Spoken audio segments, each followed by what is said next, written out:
হামজা দেওয়ান চৌধুরী একজন বাংলাদেশী বংশোদ্ভূত যুক্তরাজ্যের পেশাদার ফুটবলার।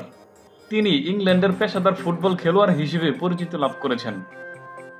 হামজা চৌধুরী বর্তমানে ইংল্যান্ডের শেফিল্ড ফুটবল ক্লাব এবং বাংলাদেশের জাতীয় দলের হয়ে মধ্য মাঠে খেলবেন।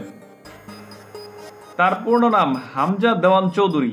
তিনি 1 অক্টোবর 1997 সালে ইংল্যান্ডের লাফবারা শহরে জন্মগ্রহণ করেন। 2018 সালে চীনের অনূর্ধ্ব 21 দলের সাথে 2-1 গোলে ইংল্যান্ডের জয়ে প্রধান কারিগর ছিলেন হামজা চৌধুরী। সেটাই ছিল তার জাতীয় দলের আত্মপ্রকাশ। ইংল্যান্ডে হামজা 24 নাম্বার জার্সি পরে খেললেও দেশের মাটিতে পছন্দ করে নিয়েছেন 8 নাম্বার জার্সিটি। এএফসির এশিয়ান কাপের ম্যাচে আগামী 25 মার্চ ইন্ডিয়ার বিপক্ষে খেলার কথা রয়েছে হামজাদের। ইতিমধ্যে ঢাকায় অনুশীলন শুরু করেছে হামজারা। বাংলাদেশের কোটি ফুটবল প্রেমী তাকিয়ে আছেন হামজাদের দিকে, করতে চায় তাদের স্বপ্ন পূরণ।